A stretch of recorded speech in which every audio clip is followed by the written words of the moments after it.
आप लोग देख रहे हैं कॉम्पिटिटिव एग्जाम के प्रीवियस ईयर में पूछे गए मैथ का प्रश्न। और आज मैं आप लोगों को बता रहा हूँ एसएससी CHSL 22/3/2018 सेकंड का प्रश्न।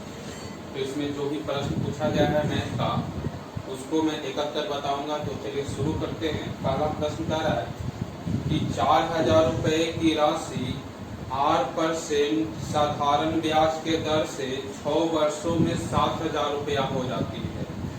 यदि ब्याज का दर 2% कर दिया गया तो 6 वर्षों के बाद कुल कितना राशि प्राप्त होगा। क्वेश्चन है कि मूलधन है 8% दर और समय 20 यहाँ पे देखिए कह रहा है कि 4000 रुपया का राशि है, 8% है और 6 वर्ष है और 7000 रुपया हो जाए। ठीक है, बहुत आसान क्वेश्चन है। यहाँ पर 4000 रुपया का राशि है और 7000 हो जा रहा है, यानी ब्याज कितना प्राप्त हो रहा है। ब्याज तो 7000 घटाओ 4000, ब्याज कितना प्राप्त हो रहा है 7000 घटाओ 4000 यानी 3000।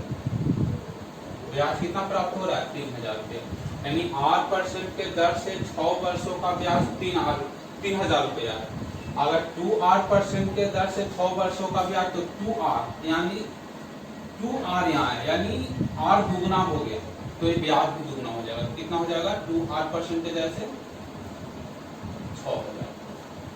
कितना रुपया ब्याज होगा 6000 रुपया। और मूलधन कितना है 4000 रुपया मूलधन है, 6000 रुपया ब्याज आ रहा है, तो मिश्रण कितना हो जाएगा तो 4000 प्लस 6000, यानी अगर दर को दोगुना कर दिया जाए तो मिश्रण कितना प्राप्त होगा तो 10000। ठीक है, ये आंसर हुआ। ठीक है ना, अगला क्वेश्चन देखते हैं।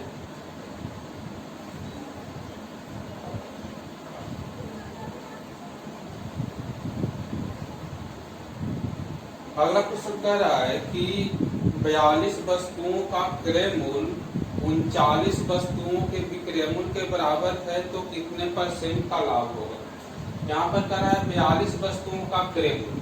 यहाँ पर 42 वस्तु खरीदा, समझिए इसको इस रूप में कि मान लिया जाए कि हम 42 वस्तु खरीदते हैं और उसको बाजार में ले जाते हैं और इस 42 वस्तु में जब 39 वस्तु को बेचते हैं तो हमको खरीदारी जितना रुपया में खरीदे हैं 42 वस्तु वो खरीदारी हमको निकल जाता है। ठीक है, 42 वस्तुओं का क्रय मूल्य 39 वस्तुओं के विक्रय मूल्य के बराबर है, यानी हम 42 वस्तु खरीदते हैं और जब 39 वस्तु बेचते हैं तो हमारा क्रय मूल्य जितना खर्च किए हैं वो निकल जाता है।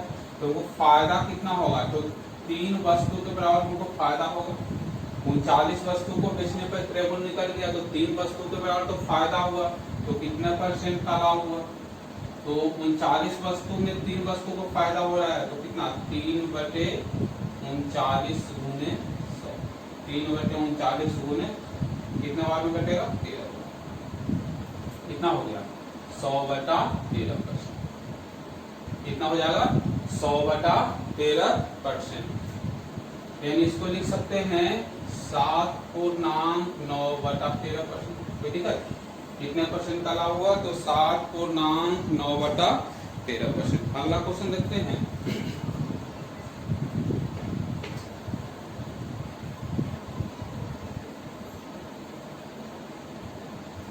अगला क्वेश्चन है कि एक कमीज का अंकित मूल्य क्रय मूल्य का दोगुना है। एक कमीज का अंकित मूल्य क्रय मूल्य का दोगुना है, यदि उसे 36% लाभ पर बेचा गया तो कितने % का बट्टा दिया गया। क्वेश्चन एक बार और सुनिए। एक पतलून का अंकित मूल्य क्रय मूल्य का दोगुना है, यदि उसे 36% लाभ पर बेचा गया तो कितने % के बट्टा देना होगा। यहाँ पर कह रहा है कि मान लीजिए कि सीपी जो है क्रय मूल्य जो है 100 रुपया है मान लेते हैं, तो इसका दोगुना MRP है, यानी अंकित मूल्य कितना हो जाएगा 200। अब कह रहा है कि उसे 36% लाभ पर बेचा गया है ना, उसे 36% लाभ पर बेचा गया, यानी कहने का अर्थ हुआ कि कितना तो 100 है क्रेमूल, 36% लाभ हो रहा है, यानी 136 रुपया उसका भी क्रेमूल हो गया। और एमआरपी कितना है 200, तो कितना डिस्काउंट मिल रहा था 200 और 136 में बिक रहा है, तो बट्टा वाला कितना हो जाएगा, बट्टा बराबर 200 घटाओ 136, 200 घटाओ 136 यानी 64। ठीक है, 64 रुपया का डिस्काउंट दिया, कितना रुपया में 200 रुपया के एमआरपी पर 64 रुपया का डिस्काउंट है, यानी 200 रुपया का 200 का एमआरपी पर 64 डिस्काउंट है, 64 रुपया डिस्काउंट। ठीक है, अब देखिए तो 1 रुपया का एमआरपी कितना डिस्काउंट होगा 64 बटा 200, इसीलिए 100 रुपया का एमआरपी पर कितना डिस्काउंट होगा, तो 64 बटा 200 गुने कितने परसेंट का डिस्काउंट देना होगा, तो 32% का डिस्काउंट होगा। कितने परसेंट का डिस्काउंट होगा, 32% का डिस्काउंट होगा। चाहे ऐसे भी निकाल सकते हैं, प्रतिशत बट्टा बराबर बट्टा गुने 100 बटा अंकित मूल्य। ठीक है, बट्टा गुने 100 बटा अंकित मूल्य, तो यहाँ पे बट्टा कितना हो गया, 136 रुपया में बिक रहा है 200 रुपया उस पर अंकित है, यानी 64 रुपया बट्टा हो गया। ध्यान लिखिए 64 गुने 100 और बटे एमआरपी कितना है, तो एमआरपी है 200, यानी कितना रुपया हो गया, कितना परसेंट हो गया, तो 32%। यानी इसको भी आप लोग अगर याद रख सकते हैं तो इससे भी आंसर आ सकता है। चलिए आगे क्वेश्चन देखते हैं।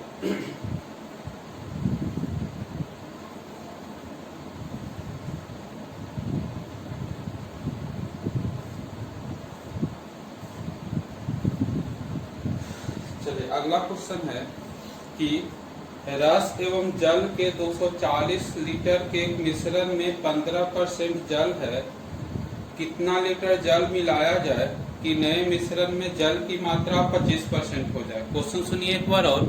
क्वेश्चन कह रहा है कि रस एवं जल के 240 लीटर मिश्रण में 15% जल है, कितना लीटर जल मिलाया जाए कि नए मिश्रण में जल की मात्रा 25% हो जाए। यहाँ पर कह रहा है कि ये पहले सबसे पहले इसका हम एक ट्रिक बता देते हैं, उसके बाद इसका हम जो इसका विधि हल करने का होता है उससे भी बताएंगे। तो देखिए यहाँ पर 240 लीटर मिश्रण है और उसमें 15% जल है और जल मिलाया जा रहा है, तो इस क्वेश्चन को हल करते समय ध्यान रखना है कि जो उस मिश्रण में स्थिर हो उससे क्वेश्चन को हल करते हैं। तो जल मिलाया जा रहा है तो रस स्थिर होगा, तो हम रस से क्वेश्चन को हल करते हैं। तो यहाँ पर 240 लीटर कुल मिश्रण है, ठीक है, इसको छोड़ देते हैं। अभी यहाँ पर कह रहा है कि 15% जल है, तो रस कितना होगा, तो रस 85% होगा। उसमें जल मिलाया जाए तो रस की मात्रा घटेगी, तो अब यहाँ पर जल 25% हो जा रहा है, तो नए मिश्रण में रस कितना परसेंट हो जाएगा, 75%। ठीक है, नए मिश्रण में रस कितना परसेंट हो जाएगा, 75%। तो पहले 85% था, 75% हो गया, तो घट गया कितना, तो 10% घट गया, 10% घट गया। तो मिलाए गए जल की मात्रा डायरेक्ट निकालिए, जल की मात्रा, मिलाए गए जल की मात्रा बराबर कितना, कैसे करेंगे, 240 गुने उससे घटा वो लिखेंगे 10% बटे वर्तमान समय में स्थिर जो है जो रस की मात्रा 75%। इसको करिए,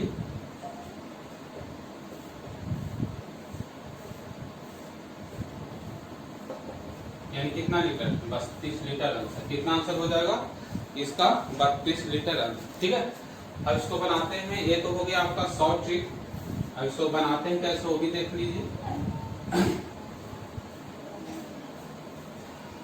यहाँ पर देखिए इस क्वेश्चन को बनाते हैं कैसे। तो यहाँ पर कह रहा है कि 240 लीटर मिश्रण है जिसमें 15% जल है, तो जल कितना हो जाएगा, 240 का 15%, यानी कितना हो जाएगा 240 गुने 15 बटे 100। ठीक है, इसको कीजिए, 15 5 2 10 बढ़ दिए 36, यानी 240 लीटर में जल की मात्रा कितनी हो जाएगी, तो 240 लीटर में जल की मात्रा होगी जाएगी 36 लीटर। मान लिया जाए कि x लीटर जल मिलाया जाए, x लीटर जल मिलाया जाए तो नए मिश्रण में जल कितना हो जाएगा,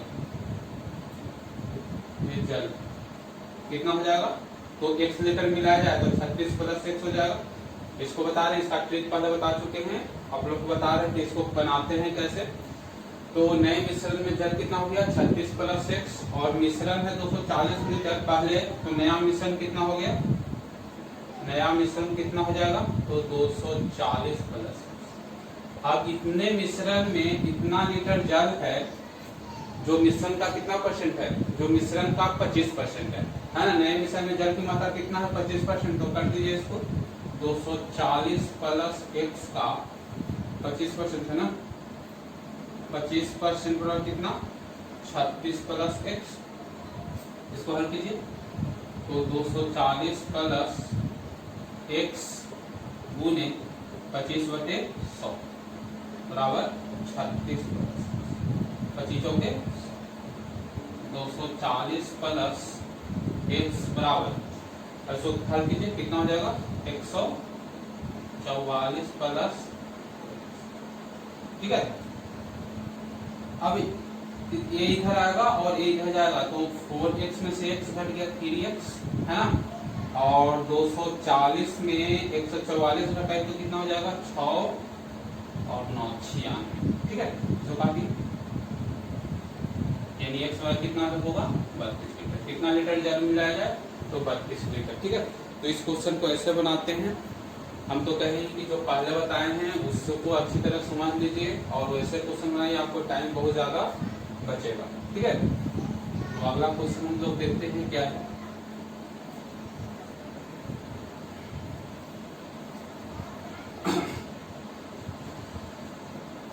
अगला क्वेश्चन कह रहा है कि एक पिता तथा उसके पुत्र के वर्तमान आयु का योगफल 126 वर्ष है। एक पिता एवं उसके पुत्र के वर्तमान आयु का योगफल कितना है, तो 126 वर्ष। ऐसा क्वेश्चन करा है, उसे लिखते हैं। एक पिता तथा उसके पुत्र के वर्तमान आयु का योगफल 126 वर्ष है। 8 वर्ष पहले उसके आयु का अनुपात 7:4 था, यानी 8 वर्ष पहले उसकी आयु, यानी फादर के 8 वर्ष पहले और सन के 8 वर्ष पहले आयु का अनुपात कितना है, तो 7:4। कितना, 7:4 था। तो 7 वर्ष बाद उसके आयु का अनुपात क्या होगा। क्वेश्चन क्या कर रहा है कि 7 वर्ष बाद अनुपात निकालना है। क्या निकालना है, क्वेश्चन क्या है, एक पिता और उसके पुत्र के आयु का योगफल 126 वर्ष है। 8 वर्ष पहले उसके आयु का अनुपात 7:4 था, तो 7 वर्ष बाद उसके आयु का अनुपात क्या होगा। यहाँ पर दोनों का आयु का योगफल 126 है। 8 वर्ष पहले कि पिता की आयु, 8 वर्ष पहले पुत्र की आयु का अनुपात 7:4 है, तो वो ज्ञात करना है कि 7 वर्ष बाद उसके आयु का अनुपात क्या होगा। तो इसको कैसे ज्ञात कर देखो, यहाँ पर एक प्लस s बराबर 126 वर्ष है, तो हम एक बराबर लिख सकते हैं ना, 126 माइनस x। इसको लीजिए तो 126 माइनस x की जगह रखिए, तो कितना हो जाएगा, 126 माइनस x माइनस 8 बटे x माइनस 8 बराबर 7/4। कोई दिक्कत, अगर 126 में से 8 घटाइएगा तो कितना आएगा, 126 में से 8 घटाइए तो 118 आएगा। तो 118 माइनस x बटे x माइनस 8 बराबर 7/। इसको कीजिए, 400 गुना कीजिए, 8 चौके 32, 4 3 7 और माइनस 4s बराबर 7s माइनस 37। कोई दिक्कत इसमें नहीं ना। अब s को इधर ले जाइए तो कितना हो जाएगा, 7 प्लस में है तो 7s प्लस 4s बराबर 472 प्लस 56। अब जोड़िए कितना हो जाएगा, ठीक है, 8 2 और यहाँ पर 7 और 4 11, तो x बराबर कितना हो जाएगा 5 2 8 बटे 11, 5 2 8 बटे 11 कितने बार में कटेगा तो 48 बार। यानी यहाँ पर बेटे की आयु हो जाएगा 48 वर्ष। बेटे की आयु कितना हो जाएगा तो 48 वर्ष। अब बाप की आयु ज्ञात करना है, ठीक है। तो यहाँ पर बाप की आयु कितना हो जाएगा, तो दोनों के आयु के बीच का अंतर है 126, दोनों की आयु का योगफल है तो 26 वर्ष। तो फादर की आयु कितना हो जाएगा, तो फादर बराबर कितना होगा 126 घटाओ 48, 126 घटाओ 48 यानी 78 वर्ष, है ना। पुत्र की आयु हो गया 48 वर्ष और पिता की आयु हो गया 78 वर्ष। अब क्वेश्चन क्या कह रहा है कि 7 वर्ष बाद उसके आयु का अनुपात क्या होगा। अब तो आप लोग याद कर सकते हैं, यहाँ पर फादर अनुपात सन करके 78 है, ठीक है। तो 78 है प्लस 7 है, अनुपात सन कितना है 48 है और प्लस 7। अब 78 में 7 जोड़ेंगे तो कितना हो जाएगा, तो कितना हो जाएगा जोड़िए 7 14 15 85, ठीक है। 15 और 85 और 55 कितने बार में कटेगा तो 517 अनुपात। यानी पिता और पुत्र के आयु का अनुपात 7 वर्ष बाद क्या हो जाएगा तो 17 अनुपात 11 कितना हो जाएगा तो 17 अनुपात 11, ठीक है। ये हो गया आपका। अगला क्वेश्चन देखते हैं।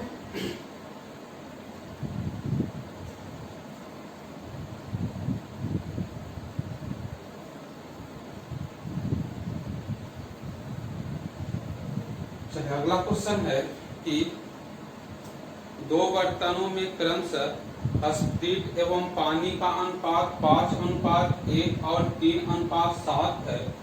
दोनों बर्तनों के मिश्रण को तीसरे बर्तन में किस अनुपात में मिलाया जाए कि वहां आधा स्प्रिट और आधा पानी हो। क्वेश्चन सुनिए कि दो बर्तनों में स्प्रिट और पानी का अनुपात 5:1 और 3:7 है। दोनों बर्तनों को तीसरे बर्तन में किस अनुपात में मिलाया जाए कि वहां पर स्प्रिट एवं पानी का अनुपात 1:1 हो जाए, यानी आधा स्प्रिट हो आधा पानी हो, यानी 1:1 हो जाए। यहाँ पर देखिए फर्स्ट बर्तन में स्प्रिट है और पानी है, स्प्रिट अनुपात पानी। फर्स्ट बर्तन में कह रहा है कि 5:1 है। सेकंड बर्तन में कह रहा है कि 3:7 है। और जो तीसरा बर्तन में किस अनुपात में मिलाया जाए कि जो उसमें अनुपात हो जाए, जो मिलाया जाए यानी मिश्रण, इसको लिखेंगे यहाँ पर सही रहेगा, मिश्रण में हो जाए 1:1 यानी आधा स्प्रिट और आधा पानी, ठीक है। अब इसको बनाते हैं कैसे, तो अगर किताब में जैसा बनाया हुआ है उसको बनाते हैं तो थोड़ा सा ज्यादा कैलकुलेशन करना पड़ेगा। तो इसको देखिए हम एक उपाय बता रहे हैं। यहाँ पर 5 1 6 हो, जोड़ते हैं दोनों को, 7 3 10 और 1 1 2, दोनों को जोड़ते हैं 5 दोनों मिश्रण को 5 1 6 7 3 10 और 1 1 2, इसका एलसीएम निकालते हैं। एलसीएम कितना हो जाएगा 6 10 और 2 का एलसीएम कितना हो जाएगा, तो एलसीएम हो जाएगा 30। अब 6 में हम भागा देंगे 30 से, तो 6 25 और जो भागा देता है वो पहला संख्या में गुना, पहला यानी अगर स्पीड से बनाते हैं तो स्पीड में गुना कीजिए, पानी से बनाते हैं तो पानी में गुना कीजिए, आंसर वही आएगा। तो हम अगर पहला में गुना करते हैं तो पहला में गुना करते हैं, यहाँ पर 30 में अगर 6 से भागा देंगे तो 5 आएगा और 5 में 5 से गुना करते हैं तो कितना आ जाएगा 25।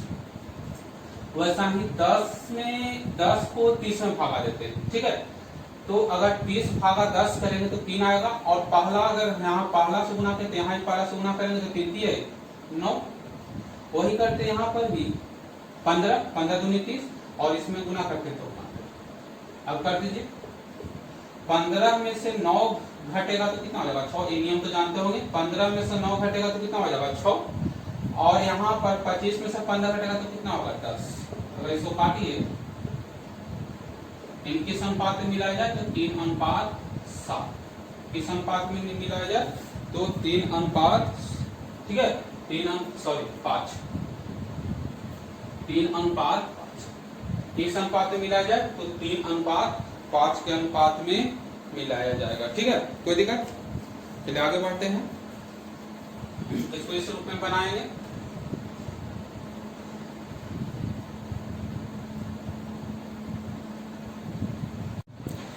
अगला क्वेश्चन कह रहा है कि 10 क्रमागत संख्याएं दी गई है, उसके मध्य दी गई दो संख्याओं का औसत 13.5 है, तो प्रथम 6 संख्याओं का योगफल क्या होगा। तो यहाँ पर देखिए, अगर कहे कि लगातार संख्या दिया हुआ है और उसके बीच में आने वाले दो संख्याओं का औसत दिया हुआ है, तो वो जो औसत होगा वो पूरे संख्याओं के औसत के बराबर होगा। यहाँ पर देखिए 10 संख्या लगातार है, 1 2 3 4 5 6 7 8 9 और 10। इसके बीच में आ रहा है आपका पांचवा और छठा संख्या। ठीक है, इसका औसत दिया हुआ है 13 तो ये जो औसत 13.5 होगा वो 10 संख्याओं का औसत भी 13.5 ही होगा। ठीक है, अब देखिएगा यहाँ पर बीच में है, यानी यहाँ पर 50 पैसा, यहाँ पर 50 पैसा, यानी बीच में 13.5, तो 13.5 के बाद कितना हो जाएगा, 14 हो जाएगा। उसके बाद कितना, 15, उसके बाद कितना, 16, उसके बाद कितना, 17 और उसके बाद कितना, 18। हो जाएगा, 14 के पहले कौन हो जाएगा, तो 13, उसके बाद 12, उसके बाद 11, उसके बाद 10 और उसके बाद 3। यानी संख्याएं कितनी हो गई, 9 10 11 12 13 14 15 16 17 18। आपको क्वेश्चन में कह रहा है कि प्रथम 6 संख्याओं का योग क्या होगा। क्वेश्चन में कह रहा है कि प्रथम 6 संख्याओं का योग क्या होगा, तो ऐसे जोड़ भी सकते हैं आप लोग। नहीं तो योग बराबर होता है, योग बराबर n इंटू प्रथम संख्या प्लस अंतिम संख्या बटे 2। इसका ही प्रयोग कर सकते हैं। n तो 6 संख्या कर रहा है, तो 6 यहाँ पर होगा। प्रथम संख्या तो 9 है, तो प्रथम संख्या 9, छठा संख्या 1 2 3 4 5 6, छठा संख्या 14 है, तो 14 बटे, इसको काट दीजिए 3। 3 गुने कितना हो जाएगा, 2, 3 गुने कितना हो जाएगा 23। 3 में 23 से गुना करेंगे तो कितना हो जाएगा, यानी प्रथम 6 संख्याओं का योग कितना हो जाएगा, 69। ठीक है, चलिए आगे देखते हैं।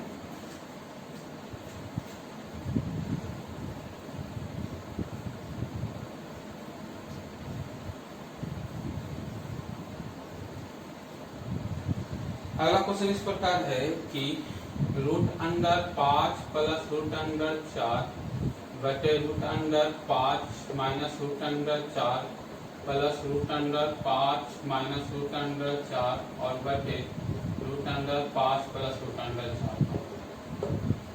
ठीक है, देखिए सबसे पहले इसका एक ट्रिक बताते हैं, उस पर बनाएंगे इसको लॉन्ग से।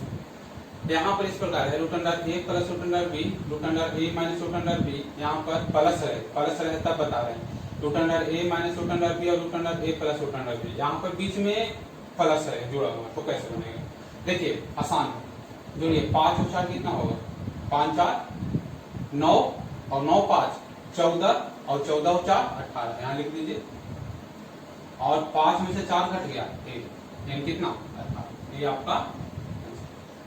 आपका आंसर है। अब देखते हैं आंसर आता है कि नहीं लॉन्ग से बनाकर। यहाँ पर एलसीएम लेते हैं तो कितना हो जाएगा, √5 माइनस √4 इंटू √5 प्लस √4 हुआ कि नहीं। अब ए यहाँ आ जाएगा, ए यहाँ जाएगा तो स्क्वायर हो जाएगा, तो √5 प्लस √4 का होल स्क्वायर प्लस √5 माइनस √4 का होल स्क्वायर होगा। कोई दिक्कत। अब कीजिए a square plus b square plus 2ab, तो a स्क्वायर 5, b स्क्वायर 4 और 2ab, 2√5 गुने 4। इधर भी करते हैं, तो a square 5, b square 4 minus 2ab, 2 5 गुने 4 और बटे यहाँ पर a square minus b square, यानी 5 घटाओ 4। a और a कट गया, ये कितना हो गया जोड़कर 18 बटा। इसको हम 4 से 5 सेकंड में इसको बना सकते हैं, नहीं तो ऐसे बनाइए तो टाइम लगेगा। चलिए आगे देखते हैं।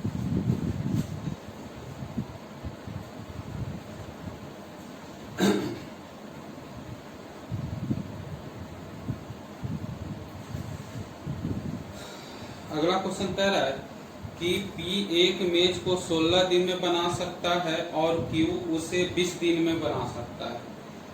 Q कार्य का आरंभ किया एवं 5 दिन तक काम किया, शेष काम को P कितने दिनों में समाप्त करेगा। यहाँ पर कह रहा है कि P जो है एक मेज को 16 दिनों में बना सकता है एवं Q जो है उस मेज को उस मेज को 20 दिनों में बना सकता है।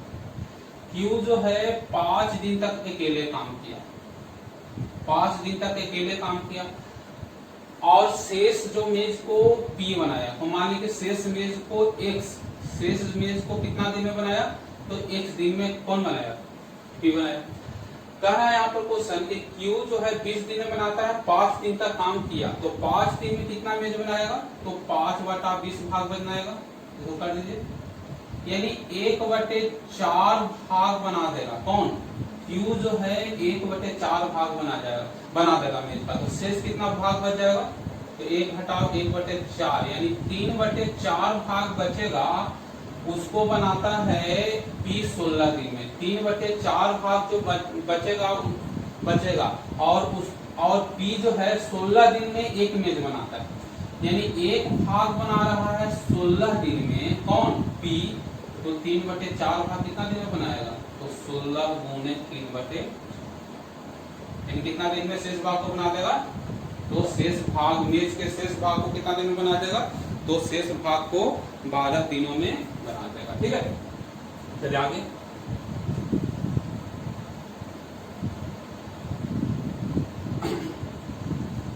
अगला क्वेश्चन इस प्रकार है कि बहुत आसान क्वेश्चन है, आप लोग बना सकते हैं इसको आसान से। एक आयत की लंबाई एवं चौड़ाई क्रमशः 15 मीटर और 8 मीटर है, तो उसका परिमाप क्या होगा। तो परिमाप बराबर क्या होता है, 2 इंटू लंबाई प्लस चौड़ाई। परिमाप बराबर होता है 2 इंटू लंबाई प्लस चौड़ाई। इसको कर सकते हैं 2, 15 प्लस 8। ठीक है, 15 प्लस 8 बराबर 2 गुने 46 मीटर, यानी उसका क्या कहते हैं परिमाप कितना हो जाएगा, तो 46 मीटर। ठीक है, अगला क्वेश्चन देखिए। अगला क्वेश्चन है नाव और धारा से। तो सबसे पहले नाव धारा से तो समझ लेते हैं, उसके बाद क्वेश्चन को बताएंगे। तो सबसे पहले समझिए कि अगर शांत जल में नाव की चाल जो है x किलोमीटर, सब v1 लिख देते हैं, सही रहेगा, v1 किलोमीटर पर घंटा है और धारा का चाल मान लिया जाए कि v2 किलोमीटर पर घंटा। पहले इसको समझ लीजिए, उसके बाद क्वेश्चन बोलेंगे। शांत जल में नाव की चाल मान लेते हैं v1 किलोमीटर पर घंटा। देखिए क्वेश्चन है जो है, इस क्वेश्चन को बहुत आसान तरीका से बनाने के लिए सिखाएंगे, लेकिन पहले इसको समझना होगा। शांत जल में नाव की चाल है v1 किलोमीटर पर घंटा और धारा की चाल है v2 किलोमीटर पर घंटा। अगर वह नाव जो है धारा में जाएगा, तो धारा में नाव की चाल कितना होगा, धारा में नाव की चाल यानी धारा के दिशा में नाव की चाल। तो मान इधर से धारा जा रहा है और नाव इधर जा रही है, तो धारा नाव को ढकेलेगा, तो यहाँ पर जुटेगा, तो क्या हो जाएगा v1 प्लस v2 किलोमीटर। अगर धारा के दिशा में, धारा के विपरीत दिशा में कहे तो क्या हो जाएगा, तो v1 माइनस v2 किलोमीटर। यानी अगर कहे कि धारा की दिशा में नाव की चाल, तो शांत जल में नाव की चाल v1 है और धारा की चाल है v2। तो धारा के दिशा में दोनों चाल जुटेगा और धारा के विपरीत दिशा में दोनों चाल घटेगा। क्वेश्चन अब सुनिए, क्वेश्चन कह रहे हैं, देखिए अब इस पर क्वेश्चन इस प्रकार है कि एक नाव 14 किलोमीटर धारा के प्रतिकूल और 16 किलोमीटर धारा के अनुकूल 9 घंटे में तय करता है। यदि वह 12 किलोमीटर धारा के प्रतिकूल और 40 किलोमीटर धारा के अनुकूल 11 घंटे में तय करता है, तो स्थिर जल में नाव की चाल क्या होगा। तो यहाँ पर 9 घंटा 11 घंटा है, तो समय बराबर होता है दूरी बटे 40। यहाँ पर करा 14 किलोमीटर धारा के प्रतिकूल चलता है, तो धारा के प्रतिकूल बताए हैं v1 माइनस v2। तो इस समय बराबर क्या हो जाएगा, तो 14 बटे v1 माइनस v2 हो जाएगा, इतना टाइम लगेगा। और कह रहा है कि धारा के प्रतिकूल है 16 किलोमीटर। 16 किलोमीटर तय करने में कितना समय लगेगा? 16 बटे V1 प्लस V2। और टोटल जो टाइम लगता है वो 9 घंटा टाइम लगता है। टोटल कितना समय लगता है? 9 घंटा। आगे क्वेश्चन कर रहा है कि 12 किलोमीटर धारा के प्रतिकूल उल्टा, यानी कितना हो जाएगा? 12 बटे V1 माइनस V2। और कह रहा है कि 40 किलोमीटर जो है धारा के अनुकूल, तो 40 बटे V1 प्लस V2, यानी दूरी बटे समय, सॉरी दूरी बटे 4 बड़ा समय हो गया, ये समय और ये समय, टोटल टाइम हो गया 11 घंटा। ये चीज हो गया, हमको लिख दी। अब इसको हम इक्वेशन में गुना कर बराबर कर V1 माइनस V2 और V1 प्लस V2 का मान निकालेंगे। उसके बाद फिर हम आपको क्या निकलेगा? अंत में निकलेगा तो V1 और V2 से V1 और V2 का अलग अलग मान। लेकिन वैसे करते हैं तो वो टाइम बहुत ज्यादा लगता है। इसका एक उपाय बता रहे हैं, यहाँ पर 14 किलोमीटर है, यहाँ पर 12 किलोमीटर है। कितना है? बहुत आसान उपाय है, 14 किलोमीटर है और 12 किलोमीटर। ठीक है, यहाँ पर 16 किलोमीटर है और 40 किलोमीटर, यहाँ पर 16 किलोमीटर है और 40 किलोमीटर। धारा के ऊपर हो गया प्रतिकूल, प्रतिकूल, और ये हो गया अनुकूल। ठीक है, अब देखिए इसको करिए 2 से 7 और 6, ये कितना से होगा? 8 से 8 दूनी 16 और 8 बचे। ये आगे यहाँ पर देखिए, यहाँ पर 7 और 2 जोड़ेंगे तो 7 और 2 जोड़ेंगे तो 7 और 2 9 घंटा है। ठीक है, और यहाँ पर 6 और 5 जोड़ेंगे तो यहाँ पर कितना? 6 और 5 11 घंटा है। 7 और 2 9 घंटा है और 6 और 5 11 घंटा है। ठीक है, तो यहाँ पर प्रतिकूल है तो प्रतिकूल में V1 माइनस V2 बराबर कितना हो जाएगा? 2।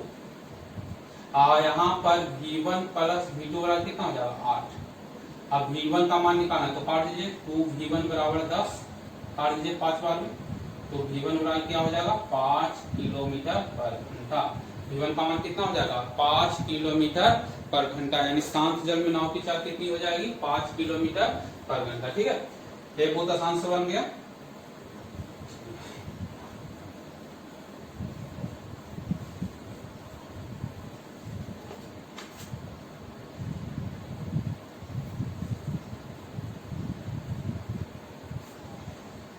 चलिए अगला क्वेश्चन है कि एक अर्धवृत्त का क्षेत्रफल 693 सेंटीमीटर स्क्वायर है तो उसका त्रिज्या क्या होगा? तो अर्धवृत्त का क्षेत्रफल बराबर होता है पाई आर स्क्वायर बटा 2। कितना होता है? पाई आर स्क्वायर बटा 2, और ये दिया हुआ है 693 सेंटीमीटर स्क्वायर। कितना दिया हुआ है? 693 सेंटीमीटर स्क्वायर। तो हमको मान निकालना है आर का। यहाँ पर कीजिए तो आर स्क्वायर बराबर क्या हो गया? 2 गुने 693 बटे पाई, पाई का मान कितना होता है? 22 बटे 7। ठीक है, तो इसको कीजिए 2 11 से कट गया और इसको काटिए 63। आर स्क्वायर बराबर कितना हो जाएगा?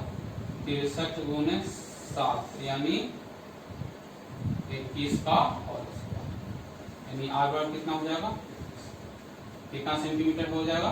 तो 21 सेंटीमीटर। आर का मान कितना हो जाएगा? तो 21 सेंटीमीटर। आगे देखते हैं।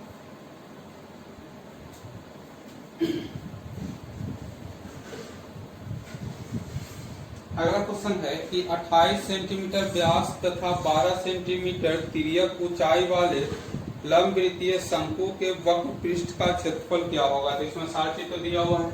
शंकु के वक्र पृष्ठ का क्षेत्रफल पाई आर एल दिया हुआ है। थोड़ा सा 3-4 क्वेश्चन जो है बहुत आसान दे दिया है।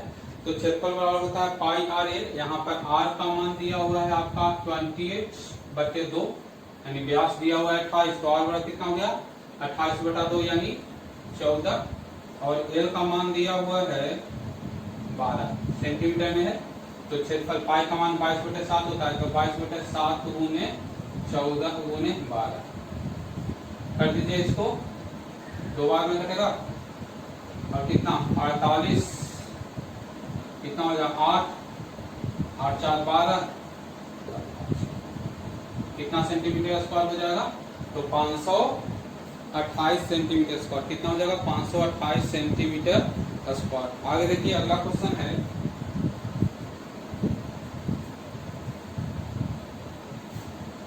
अच्छा, अगला क्वेश्चन है कि त्रिभुज एबीसी में क्यू समकोण है। सॉरी, त्रिभुज पीक्यूआर, आपको गलती होगी, त्रिभुज पीक्यूआर में क्यू समकोण है। ठीक है, पीक्यूआर में ए 90 डिग्री है और कोण आर 30 डिग्री है। ये कितना डिग्री है? 30 डिग्री। तो त्रिभुज के तीनों कोणों का योग 180 डिग्री होता है, तो 90 और 30, तो ये कितना हो जाएगा आपका? तो 180 घटाओ 120 यानी 60 डिग्री, ये हो जाएगा 60 डिग्री। अब क्वेश्चन अब कर रहा है, ये भी बहुत आसान है। यहाँ पे क्वेश्चन कर रहा है कि cos p माइनस 1/3 का मान। cos p और p है 60 डिग्री, तो cos 60 डिग्री माइनस 1/3 और cos 60 डिग्री का मान होता है 1/2। तो क्या हो जाएगा? 1/2 घटाओ 1/3, इसको हल कीजिएगा तो कितना आ जाएगा? 1/6। हल करने पर कितना आ जाएगा? 1/6। ठीक है, आगे देखते हैं।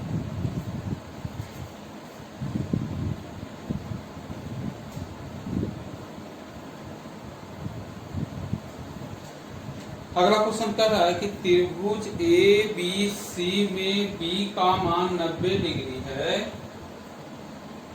एवं कॉट ए बराबर 8/15 है और ए बी बराबर 0.8 सेंटीमीटर है, तो भुजा बीसी का मान क्या होगा? देखिए यहाँ पर क्वेश्चन क्या है, त्रिभुज ए बी सी। ठीक है, त्रिभुज ए बी सी में बी बराबर 90 डिग्री, बी कितना है? 90 डिग्री।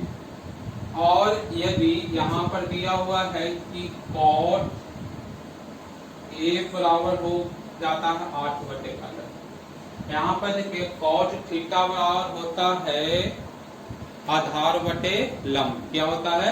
आधार बटा लंब। आधार बटा लंब बराबर है 8/15। अब देखिएगा, जो कोई भी कोण रहे और कोण जैसे ए है पूछा हुआ, तो इसके सामने वाला लंब होगा, इसके सामने वाला लंब होगा, तो ए के सामने है बीसी, तो इसमें आधार ए बी हो जाएगा और लंब हो जाएगा बीसी बराबर 8/15। अब आपके सामने है, सामने क्या है कि ए बी का मान कितना दिया हुआ है? तो ए बी का मान दिया हुआ है 0.8 और हमको मान निकालना है किसका? तो बीसी का मान निकालना है। बराबर कितना हो जाएगा? 8/1 में कटेगा, तो बीसी वाला कितना हो जाएगा? 1.5 सेंटीमीटर। बीसी का मान कितना हो जाएगा? तो 1.5 सेंटीमीटर। चलिए अगला क्वेश्चन देखते हैं।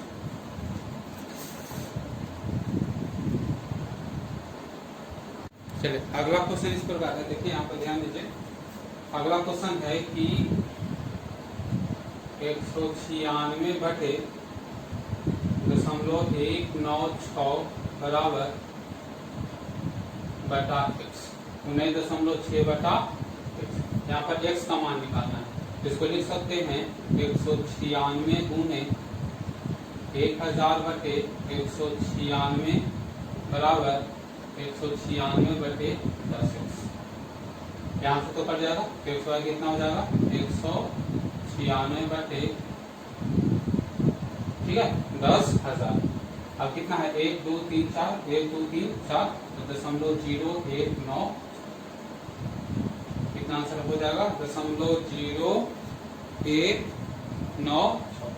अब देखिए आगे।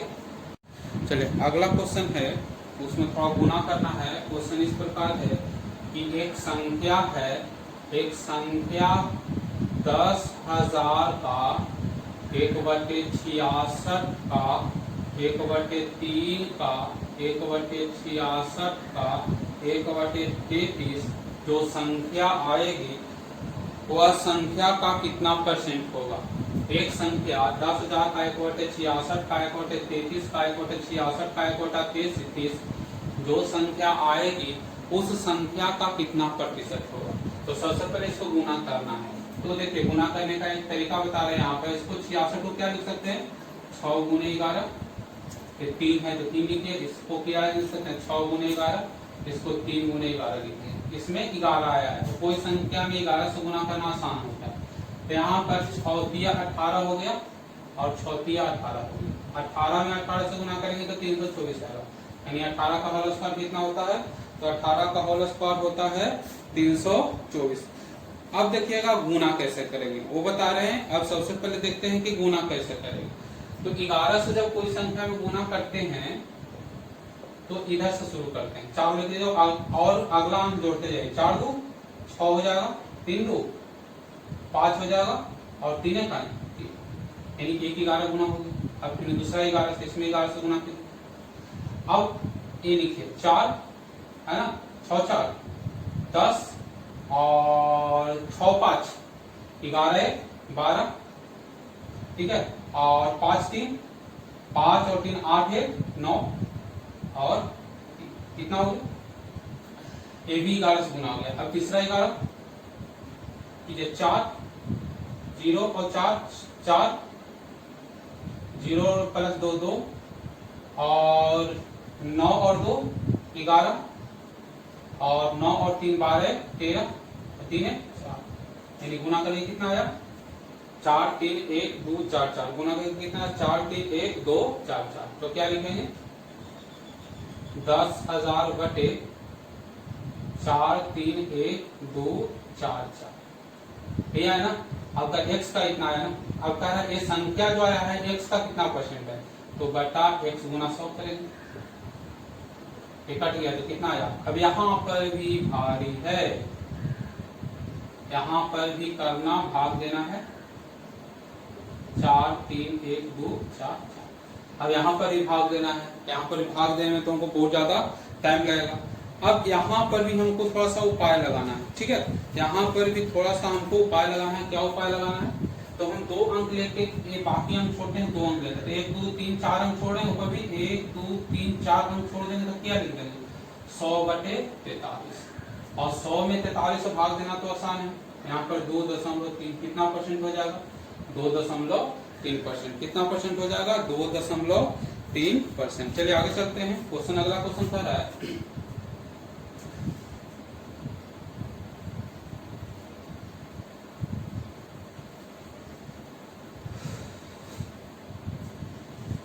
अगला क्वेश्चन इस प्रकार है कि 6x square minus 5y square और बराबर into 6x square plus 5y square, ठीक है। यहाँ पर दिया हुआ है आपका मान, x बराबर दिया हुआ है 1/√3 और y बराबर दिया हुआ है 1/√5। x का मान दिया हुआ है 1/√3 और y का मान दिया हुआ है 1/√5। अब यहाँ पर मान रखिए, आसान है, इसको मान रखकर बना देना है। तो यहाँ पर x स्क्वायर कर देंगे तो 1/3 हो जाएगा और y स्क्वायर कर देंगे तो 1/5 हो जाएगा। तो इसी को दिक्कत नहीं ना। देखिए यहाँ पर 6/3 माइनस 5/5 इंटू 6/3 प्लस 5/5 कर लीजिए। ये 2 बार में कटेगा, पूरा कटेगा, 2 बार में कटेगा, पूरा कटेगा, यानी 2 घटाओ 1 और इंटू 2 प्लस, कितना आंसर हो जाएगा? तो इसका आंसर कितना हो जाएगा? तो इसका आंसर हो जाएगा 3। इसका आंसर क्या हो जाएगा? इसका आंसर हो जाएगा 3। आगे देखते हैं।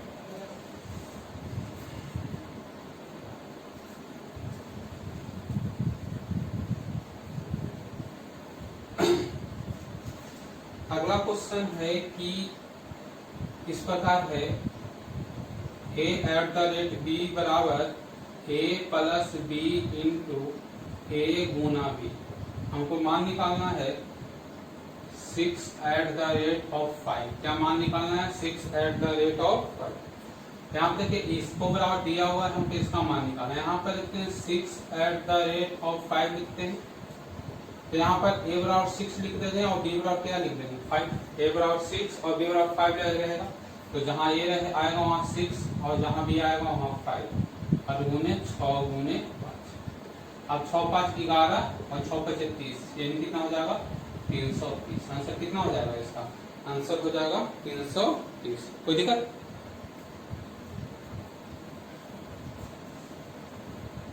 अगला क्वेश्चन है कि 2 वृत्त जिसका व्यास यानी फर्स्ट वृत्त का व्यास है 6 और सेकंड वृत्त का व्यास जो है 10।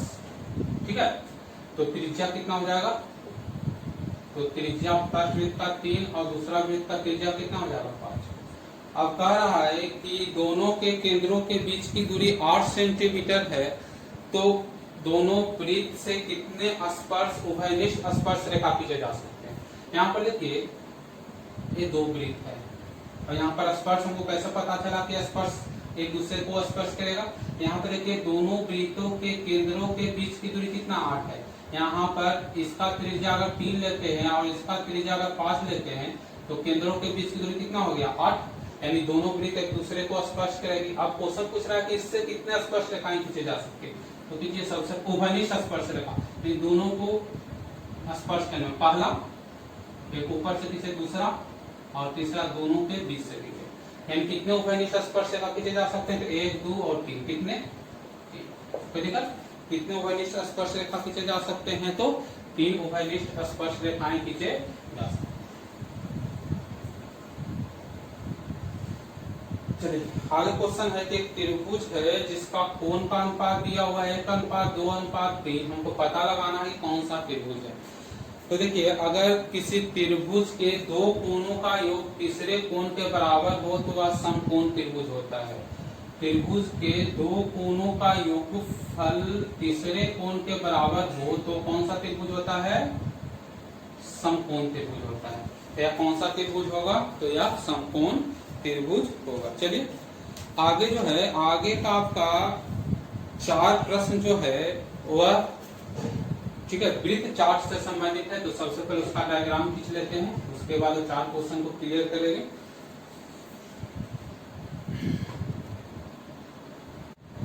चलिए यहाँ पर देखिए एक वृत्त चार्ट दिया हुआ है और ये चार्ट में इस प्रकार है कि 7 भागीदार, इसमें 7 पार्टनर है और 2017 में जो बिजनेस किया है 7 पार्टनर मिलकर उसका मुनाफा दिया है लाख में। जैसे कि ए का मुनाफा हो रहा है 70 लाख, बी का मुनाफा हो रहा है 30 लाख, सी का मुनाफा हो रहा है 20 लाख, डी का मुनाफा हो रहा है 60 लाख, ई का मुनाफा हो रहा है 60 लाख और एफ का मुनाफा हो रहा है 90 लाख और जी का मुनाफा हो रहा है आपका 30 लाख। ठीक है, अब इस पर 4 क्वेश्चन दिया हुआ है और चारों क्वेश्चन को बनाना है। तो पहला क्वेश्चन कह रहा है कि किस साझेदार को मुनाफे का सबसे अधिक राशि प्राप्त हुआ, यानी सबसे अधिक मुनाफा किस साझेदार को हुआ। तो यहाँ पर सबसे अधिक मुनाफा किसको हो रहा है? 90 लाख किसको हो रहा है? एफ को। तो सबसे अधिक मुनाफा किसको हुआ? एफ को। तो पहला का आंसर कौन सा हो जाएगा? एफ। अगला क्वेश्चन कर रहा है कि 2017 में कारोबार में कुल मुनाफा यानी A plus B plus C plus D plus E plus F plus G बराबर, यहाँ तीनों सॉरी यहाँ पर जो हो गया 1 2 3 4 5 6 7, जो 7 पार्टनर है तो सातों पार्टनर का कुल मुनाफा कितना है? तो सबका जोड़ दीजिए। तो पहला का 70, दूसरा का 30, तीसरा का 20, 60, 60, 90 और 30। ठीक है, जोड़िए 100, 120, 180, ठीक है, और 180 और 240 और 240 110 360, यानी टोटल मुनाफा कितना हो गया? 360 लाख। टोटल मुनाफा कितना हो गया? 360। अब यहाँ पर कह रहा है कि ई का अगर ये पूरे जो संरचना को वृत्त पर सजाया गया है, अगर वृत्त पर सजाते हैं तो कह रहा है कि ई का केंद्रीय कोण क्या होगा, यानी वृत्तीय चार्ट पर सजाते हैं तो ई में कितना डिग्री का कोण बनेगा। तो यहाँ पर एक वृत्त में 360 डिग्री का कोण बनता है, टोटल मुनाफा भी 360 लाख हो रहा है। तो बनाने की जरूरत नहीं है, यहाँ पर जो भी यहाँ पर दिया हुआ है वही कोण हो जाएगा, क्योंकि कुल मुनाफा यहाँ पर दिया हुआ है 160 लाख। तो यहाँ पर ए को 70 डिग्री, बी को 30 डिग्री, सी को 20 डिग्री, डी को 60 डिग्री, ई को 60 डिग्री, एफ को 90 डिग्री और जी को 30 डिग्री, यानी ये अलग दिया हो रहता तो बनाने की जरूरत होता, लेकिन यहाँ पर एक वृत्त में 360 डिग्री का कोण बनता है, यहाँ पर 360 लाख मुनाफा दे रहा है। यहाँ पर का ई के कितना डिग्री का कोण बनेगा? तो यहाँ पर ई 60 डिग्री, तो इसका आंसर हो जाएगा 60 डिग्री। अब देखिएगा अंतिम क्वेश्चन कह रहा है कि यदि कुल मुनाफा 45 लाख हो, यहाँ पर 360 लाख नहीं अब 45 लाख हो, तो सी का हिस्सा क्या होगा? तो यहाँ पर सी का हिस्सा कितना है? तो सी का हिस्सा 20 है, और टोटल मुनाफा 360 लाए हैं तो कितना हो जाएगा 20/360 गुने कितना है 45 लाख। ठीक है 45 लाख। अब इसको कीजिए, इसको काटिए।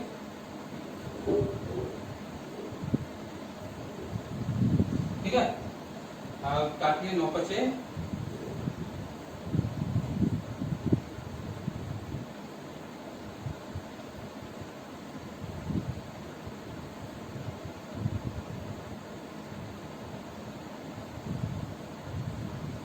कितना हो जाएगा 25,000। सी का मुनाफा कितना हो जाएगा, तो सी का मुनाफा कितना हो जाएगा, तो सी का मुनाफा हो जाएगा 2.5 लाख, सॉरी एक जीरो हो जाएगा 2.5 लाख, यानी कितना 2. ठीक है यानी कि सम मुनाफा पूछ रहा है तो सी का मुनाफा, तो सी का मुनाफा कितना हो जाएगा तो 2.5 लाख। तो ये हो गया आपका एसएससी CHSL 23/3/2018 शिफ्ट सेकंड में पूछे गए सारे मैथ के प्रश्नों को